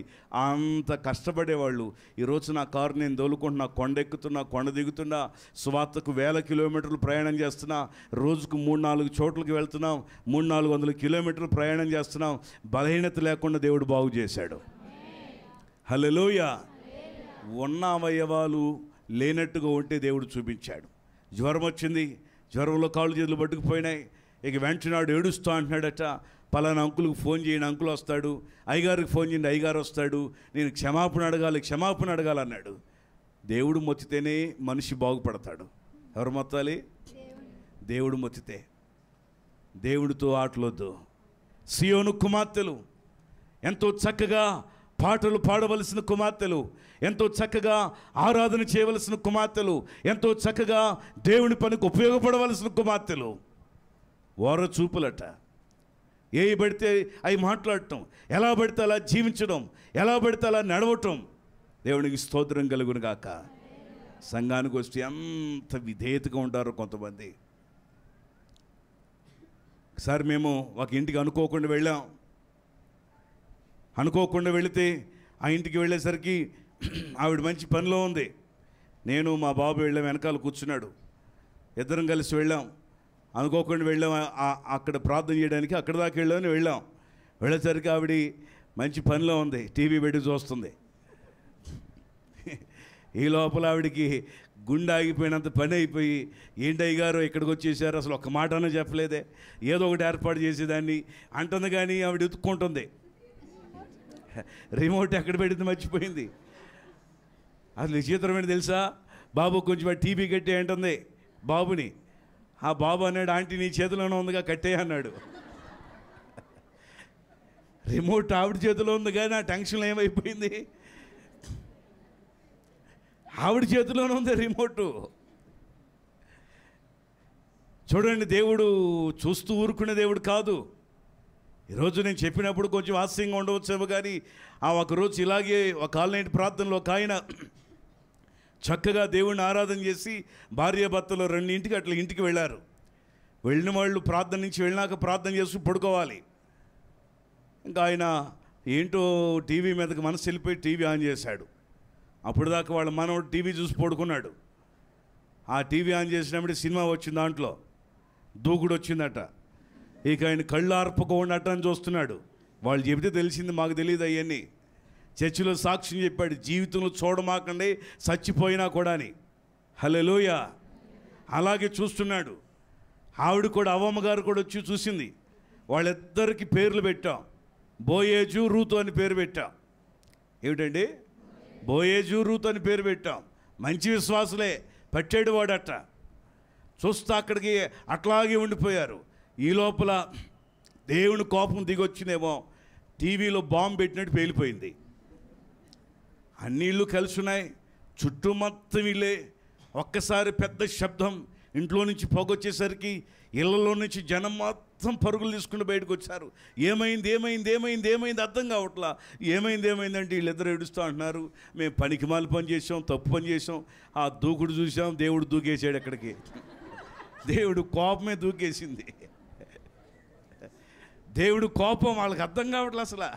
అరే ఏమైందో చెప్పరా, నీ ఏడు పాపరా బాబు, ఏమైంది చెప్పంటే ఏమైంది చెప్పింది. మేము చర్చికి వెళ్ళి వచ్చామా, మేము బలారాధన తీసుకున్నామా, దేవుని పని చేసామా, పరిశుద్ధంగా ఉన్నామా, అసలు టీవీ పెట్టడానికి ఎప్పుడు పెట్టడం బుద్ధి లేనోడు నేను ఎందుకు పెట్టాను ఆ నాయన్ని తిట్టుకుంటుంటే, అమ్మో జాగ్రత్తగా ఉండాలి దేవుడితో అని అన్ని జనులందరూ భయపడిపోయారు. ఆయన చర్చికి వచ్చి చెప్పాడు, జీవితంలో టీవీలు జోలికి పోమాకండి, దేవుడు కోపం వచ్చింది పగిలిపోద్ది. టీవీ పగిలితే పగిలింది, గుండె పగిలితే బతకం మనం. ఆయన సాక్ష్యం చెబుతుంటేనంటే ప్రతి ఒక్కళ్ళు గజ గజ గజ ఉడిగిపోతున్నారు. నేను సింపుల్గా చెప్పా, ఆయన అసలు రియల్గా ఎట్లా జరిగిందో అట్లా జరుగుతూ ఏడుస్తున్నాడు చెబుతున్నాడు. అస్సలు సంఘంలో ఉన్న వాళ్ళంతా అడిగిపోయారు. హల్లెలూయా. గమనించాలి. దేవుని బిడ్డలం ఇంట్లో ఒకలాగా, చర్చిలో ఒకలాగా, బయట ఒకలాగా ఉంటే ప్రభు ఒప్పుకోడు. నెత్తి బోడి చేయబట్టం అంటే దాని అర్థం ఏమిటి? అవమానం చేయబట్టం, అవమానించబట్టం, ఆస్తి అంతా ఉండిపోవటం, ఆరోగ్యం అంతా ఉండిపోవటం. మన జీవితంలో ఇతరులకు సహాయం చేసేవాళ్ళమే ఇతరులకు చేయి చాచడం. దేవుని సన్నిధానంలో నేను అందగత్తిని, నేను అందగాడిని, నేను మాటగారిని, నేను పాటగాడిని అనే ఆలోచన మనలో ఎప్పుడు ఉండకూడదు. ఎంత తగ్గించుకుంటే అంతగా దేవుడు మనల్ని హెచ్చిస్తాడు. హల్లెలూయా. రాజులైన ఒకటే, సామాన్యులైన ఒకటి దేవుని దృష్టిలో. ఆఖరిగా చదవండి అపోస్తలుల కార్యాల పుస్తకం 12వ అధ్యాయము 21వ వచనాన్ని చదువుదాం. నియమింపబడిన దినమందు హేరోదు రాజవస్త్రములు ధరించుకొని న్యాయపీఠము మీద కూర్చుండి వారి ఎదుట ఉపన్యాసము చేయగా జనులు ఇది దైవస్వరమే కాని మానవ స్వరము కాదని కేకలు వేసిరి. అతడు దేవుని మహిమపరచనందున, చూడండి, ఇది మానవ స్వరం కాదు, ఇది హేరోదు స్వరము కాదు, ఇది దైవ స్వరములాగా ఉంది అని నియమింపబడిన దినమందు హేరోదును గురించి జనులు అంటుంటే, ఈ హేరోదు ఏమంటున్నాడు? అతడు దేవుని మహిమపరచునందున, అతడు ఏం చేయలేదట, దేవుణ్ణి దేవుడిగా మహిమపరచునందున వెంటనే ప్రభువు దూత అతనిని మొత్తెను గనుక పురుగులు పడి ప్రాణము విడిచెను. ప్రజలందరూ అనుకుంటున్నారు ఇది హేరోదు స్వరం కాదు, ఇది మానవ స్వరం కాదు, ఇది దైవ స్వరం, ఇది దేవుని రూపంలాగా ఉంది అని అంటుంటే, ఈయన మాత్రం అవేమీ పట్టించుకోకుండా, ఈయన దేవుణ్ణి మహిమపరచకుండా తనను తాను మహిమపరుచుకుంటున్నాడు. స్తోత్రం కలుగును గాక. హల్లెలూయా. దీని అంతటికి కారణం ఎవరో తెలుసా? దేవుడు అనేది మన జీవితంలో ఉండాలి. ఒక సాక్ష్యం చెప్తే వినండి. నేను ఒక సేవకుల మీటింగ్కి వెళ్ళాం. ఆ సేవకుల సదస్సులో ఒక దైవజనులు కలకత్తాలో జరిగిన సాక్ష్యాన్ని చెప్పడం నేను విన్నాను. క్షమించండి, కలకత్తా కాదు, రాజస్థాన్లో జరిగిన సాక్ష్యాన్ని ఆ సేవకుల సదస్సులు చెబుతున్నారు. 5 దినాలు అక్కడ పాస్టర్స్ మీటింగ్ జరుగుతున్నాయి. 5 దినాలు మన చుట్టుప్రక్కల ప్రాంతాల నుంచి, ఆయా ప్రాంతాల నుంచి, దేశ నలుమూలల నుంచి అక్కడికి వచ్చారు వేల మంది ఆ కాన్ఫరెన్స్కి. ఒక ఆవిడ మాత్రం మానకుండా పనిచేస్తున్నట్ట. ఎవరమ్మా? ఒక ఆవిడ మానకుండా పనిచేస్తుంటే చర్చిలో పరిచర్య చేస్తుంది, క్యాంపస్లో పరిచర్య చేస్తుంది. టీ తాగుతున్నారు, గ్లాసులు అక్కడ పడేస్తున్నారు, వాటర్ తాగుతున్నారు, గ్లాసులు అక్కడ పడేస్తున్నారు. భోజనం అదంటే హాల్లో తింటున్నారు, అక్కడికి డస్ట్బిన్లోకి వెళ్ళిపోతుంది. క్యాంపస్ మొత్తం 4-5 దినాలు క్లీన్ చేస్తుంటే మేమనుకుంటాం, అమ్మ హైకోర్టు తీసేయమ్మ కొంచెం, అమ్మ హైకోర్టు తీసే, కొంచెం అక్కడ కూడా తీసేయి అని ఎవరికి వాళ్ళు చెప్పి 4-5 దినాలు పనిచేయించారు. ఆఖరి రోజు 5వ రోజు చెప్పారట ఆ మీటింగ్ ఏర్పాటు చేసిన సేవకులు, ఈరోజు ఆఖరి రోజు కాబట్టి మన చర్చికి కలెక్టర్ గారు రాబోతున్నారు, మీరందరూ కూడా టయానికి వచ్చేసేయాలి, మన పాస్టర్లు అందరూ కలిసి ఆయనకి ఆహ్వానం పలికి పెద్దలందరూ ఆయన సన్మానం చేయాలని చెప్పి అన్నారట. 5వ రోజు ఆయన కలెక్టర్ గారు వచ్చారు, కలెక్టర్ గారికి సన్మానం చేశారు. ఆ కలెక్టర్ గారు వెనకాల ఆవిడ వచ్చింది. ఎవరు ఆవిడ? వాళ్ళ ఆవిడ, పరిచర్య చేసిన ఆవిడ వచ్చింది. సగౌరవంగా వారిని తీసుకుని వెళ్ళి వేదిక మీద కూర్చోబెట్టి సన్మానం చేశారు. ఈలోపు కలెక్టర్ గారు స్పీచ్ ఇస్తూ చెప్పారట, నేను ఈ స్థితిలో ఉన్నానంటే కారణం మొదటిది దేవుడు, రెండవది నా భార్య. ఆవిడ మైకి తీసుకుని చెప్పిందట, మేము చాలా ఇబ్బందుల్లో ఉన్నప్పుడు, చాలా సమస్యల్లో ఉన్నప్పుడు దేవునికి ఒక తీర్మానం చేసుకున్నాను, ప్రభా మమ్మల్ని దీవిస్తే, ఆశీర్వదిస్తే, మా జీవితాల్లో మేలు చేస్తే, చేసినా చేయకపోయినా జీవితం అంతా కూడా నీ పనిని నేను చేస్తానయ్యా, నీ పనిని నేను చేస్తానయ్యా అని చెప్పేసి ఆవిడ తీర్మానం చేసుకుంది. తీర్మానం చేసుకున్నాక తన భర్తకి కలెక్టర్ జాబ్ వచ్చింది. ఈవిడెవరో ఇప్పుడు కలెక్టర్ గారు వస్తున్నారంటే ఎలా ఉంటుంది? ఎమ్మెల్యేలు ఆయన వెనకాల పరిగెడతారు, మినిస్టర్లు, ఎమ్మెల్యేలు, ఎంపీలు అందరూ ఆయన దగ్గరికి వస్తూ ఉంటారు. ఆయన 15 ఏళ్ళు ఉండేది కాదు. కనుక దేవుని వాక్యాన్ని బట్టి మనం వారు చెప్పిన సాక్ష్యం ఎలా ఉందంటే, ఆవిడ చెప్పినట్ట, నేను దేవునికి ఒక తీర్మానం చేసుకున్నాను, మా చర్చిలో ఏ పని జరిగినా ఎవరు చేయని పనులు నేను చేస్తాను ప్రభా అనుకుందట. ఏ పనులు? ఎవరు చేయని పనులు నేను చేస్తాను ప్రభా అనుకుని ఆవిడ ఎప్పుడు ఏ పని చర్చిలో జరిగినా ఆ పనులు ఆవిడ చేస్తుందట. దేవుని మహాకృపను బట్టి దేవుడు తన భర్తను దీవించాడు, తనను దీవించారు. తర్వాత అందరూ ఆశ్చర్యపోయారట. అక్కడికి వెళ్ళిన సేవకులందరూ, అరే కలెక్టర్ గారు ఆవిడతో పని చేయించాం, మనం కలెక్టర్ గారు ఆవిడతో పని చేయించాం. యేసు దేవుని పిల్లారా, ఆ సాక్ష్యం మమ్మల్ని ఎంతో ప్రభావితం చేసింది. స్తోత్రం కలుగును గాక. హల్లెలూయా. కనుక దేవుని పిల్లారా, మా చర్చికి కూడా డిఎస్పి గారు ఫ్యామిలీ వస్తూ ఉంటారు. వాళ్ళని అడిగారు, సార్ మీరు అక్కడ కొంచెం మీకు ఇబ్బందిగా ఉందేమో, పాస్టర్ గారు ప్రక్కన కూర్చుంటారు వచ్చి అంటే, ఆయన అన్నారు, నేను ఇక్కడ ఒక సామాన్యుడిని, నాకు స్క్వాడ్తో పని లేదు, ఇంకొకరితో పని లేదు, నేను కేవలం ఒక ఆరాధికుడిని అని చెప్పాడు. స్తోత్రం కలుగును గాక. హల్లెలూయా. నేను ఆయన గురించి ఒక చోట సాక్ష్యం చెప్తే, నేను వెళ్ళిన చోట ఈ సాక్ష్యాన్ని విన్నాను. నా ప్రియమైన దేవుని బిడ్డలారు గమనించండి, ఎంత పెద్ద పదవులలో, హోదాలలో ఉన్న, అసలు ఆ హోదా, పదవి ఎక్కడి నుంచి వచ్చింది? అది మర్చిపోకూడదు మనం. ఎక్కడి నుంచి వచ్చిందండి? సంఘాల్లో కానిస్టేబుల్ ఉన్నారు, ఎస్ఐలు ఉన్నారు, డాక్టర్లు ఉన్నారు, లాయర్లు ఉన్నారు, పొలిటికల్ లీడర్లు ఉన్నారు. నేను వాళ్ళకి అందరూ చెప్పేది ఏంటంటే, అరే తమ్ముళ్ళు, అన్నయ్యలో మీరు ఒకటి గుర్తుపెట్టుకోండి, మీరు ఎదిగింది ఎక్కడా? చర్చిలో. ఎవరు మీకు ఈ స్థితి తీసుకొచ్చింది? దేవుడే. స్తోత్రం కలుగును గాక. కొంతమంది నా మీద పెత్తనం చేయాలనుకుంటారు. నేను చెప్తారు, బాబు నేను మామూలునే, మా నాన్న మామూలుడు కాదు, ఊరుకోడు అని చెప్తా. ఎవరు? నేను మామూలుడిని, మా నాన్న మామూలుడు కాదు. మా నాన్నగారు ప్రభు దగ్గరికి ఎప్పుడు వెళ్ళిపోయారు మేము చిన్నప్పుడే.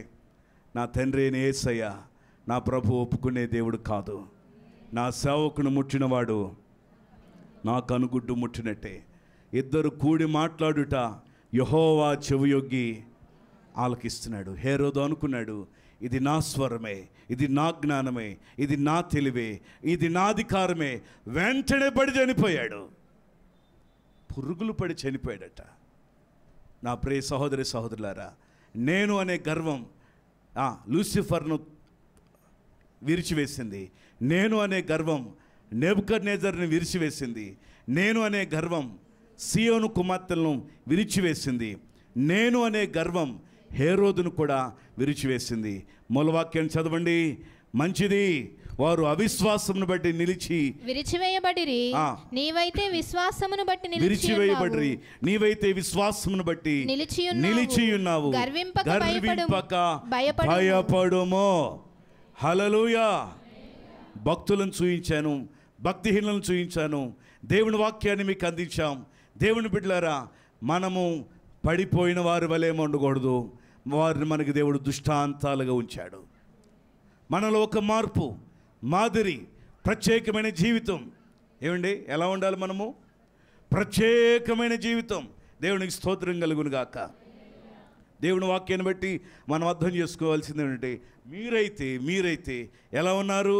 నీవైతే విశ్వాసమును బట్టి నిలిచి ఉన్నావు. ఇప్పటికీ దేవుని మందిరంలో మనం అందరూ నిలిచి ఉన్నామంటే భయపడాలి. మనం గర్వింపక, ఏం చేయకుండా, చెప్పండి గట్టిగా, ఏం చేయకుండా, గర్వింపక, ఎక్కడా కూడా నేను అనే స్వభావం మనలోనికి రాకుండా, నేను కాదు, నేను ఆయనతో ఉన్నాను. ఎన్ని సున్నాలున్నా ఒకటి లేకపోతే విలువ లేదు.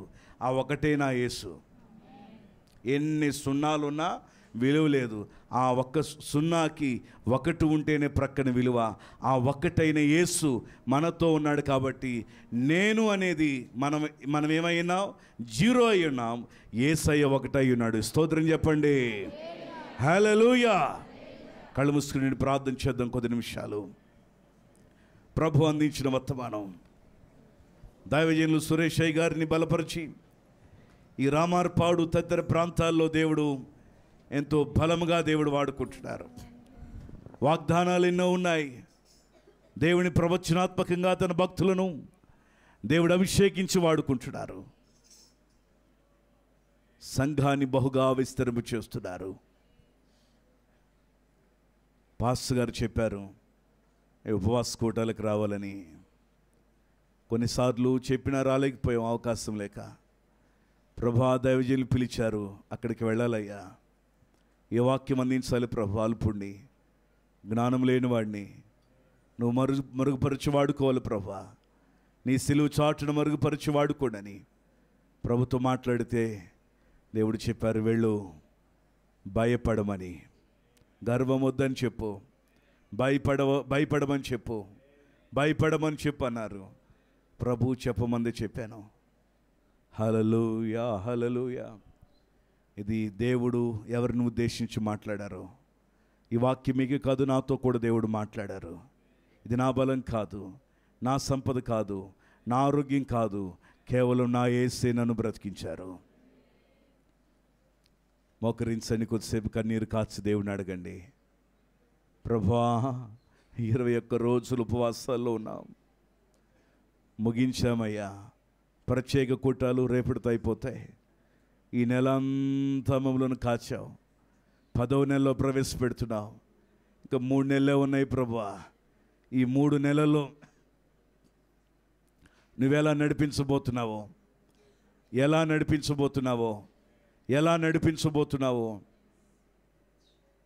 అడగండి, దేవుడిని అడగండి. ప్రతి తమ్ముడు, చెల్లి, అక్కనయ్యా, అమ్మ, మౌనంగా ఉండవద్దు. బయట ఉన్నవారు కూడా కళ్ళు మూసుకునండి. మనసారా దేవుడిని పిలవండి. అబ్బా, నా తండ్రి, నా యేసు. హల్లెలూయా. రీఖా బాబా రూబాదల రబా షంద రబాసి రీబా బాబా రూబా షద రబదల రకందరదల రబాషి. హల్లెలూయా, హల్లెలూయా, హల్లెలూయా, హల్లెలూయా. ఆరాధన, దేవుని ఆరాధించండి. మనసారా అనే భాషలతో ఆరాధించండి. నోరు తెరిచి దేవుని ఆరాధించండి. ఎప్పుడన్నా మెడ చాచావా? ఎప్పుడన్నా నీ ఇష్టానుసారంగా ఆలోచించావా? నేనే అని అనుకున్నావా? నా ద్వారానే అనుకుంటున్నావా? మనసారా దేవుని ఆరాధించండి. రీకాబా రూబా షీద కందరదల రబా షారాబాసి రావు షబా రుబదల రా రికారబదల రబాసి. హల్లెలూయా. నాతో మాట్లాడిన ప్రభువా, నా కోసం నలిగిపోయావయ్యా, నా కోసం విరిగిపోయావయ్యా, నా కోసం సొగసైన స్వరూపమైన లేకుండా విరిచివేయబడ్డావయ్యా. నీవే మౌనంగా ఉన్నావు, నీవే గర్వించలేదయ్యా. తనను తాను రిక్తునిగా చేసుకున్నాడని ప్రభు రిక్తుడిగా మారిపోయాడు. ప్రభు రిక్తుడిగా మారిపోయాడు. రబా షంధరబా శిఖరబదల రబా షంధరబాసి రీకా బాబా రీకాబా రబదల రకందర బదల రబా షబరబాసి. Thank you lord, thank you lord, thank you lord. నేత్రాసును చంపండి, శరీరాసును చంపండి, జీవబుడమ్మని చంపండి. ప్రియ తమ్ముడు, చెల్లి, కన్నయ్య, హల్లెలూయా. లూసిఫర్ లాగా ఉండని ప్రభువా, నెబుకద్నెజర్ లాగా ఉండని ప్రభువా, సియోను కుమార్తెలాగా ఉండని ప్రభువా, హేరోదులాగా ఉండనయ్యా. నీకు పనికొచ్చే పాత్రగా ఉంటానయ్యా. గర్వం నాకొద్దయ్యా. అది జగడం పుట్టిస్తుంది ప్రభువా, అది నాశనం చేస్తుంది ప్రభువా. నీకు విరోధమైపోతున్నావయ్యా. మాకు పిలిస్తే పలికే దేవుడు నీకు దూరం అయిపోతున్నాడు. అడుగుడు ఇవ్వబడినని ప్రభు చెప్పినా అడిగినా పొందుకోలేకపోతున్నావు. తడితే దొరికే దేవుడు దొరకట్లా నీకు. ఎందుకని? ప్రార్థించు, ప్రార్థించు. హల్లెలూయా, హల్లెలూయా. స్తోత్రం. Praise god. హల్లెలూయా, హల్లెలూయా. Praise the lord. హల్లెలూయా, హల్లెలూయా, హల్లెలూయా. ఆమేన్, ఆమేన్, ఆమేన్. ప్రియులారా, మనం ఏమై ఉన్నామో అది కేవలం దేవుని కృప వలన మాత్రమే. ఈ స్థితిలో ఉన్నామంటే కేవలం ఆయన కృప వలన మాత్రమే. మన బలం కాదు, మన ఆరోగ్యం కాదు, మన అందం కాదు, మన ఐశ్వర్యం కాదు. కేవలము దేవుని యొక్క కృప వలన మాత్రమే ఈ స్థితిలో ఉన్నాం. అతిశయపడే కారణం ఏదీ లేదు మనలో. భయపడాలి దేవునికి, దేవునికి భయపడాలి. మనకంటే బలవంతులు, మనకంటే ఆరోగ్యవంతులు, మనకంటే అందచందాలు కలిగిన వారు ఎప్పుడో ఈ లోకాన్ని విడిచిపెట్టేశారు. ఈరోజు సజీవుల లెక్కలో ఉన్నామంటే ఆయన కృప మాత్రమే. హల్లెలూయా, హల్లెలూయా, హల్లెలూయా. Praise the lord. హల్లెలూయా. కోట్లాది ప్రజలలో గుర్తించావు, కోరుకొని నీ జనులలో లెక్కించావు.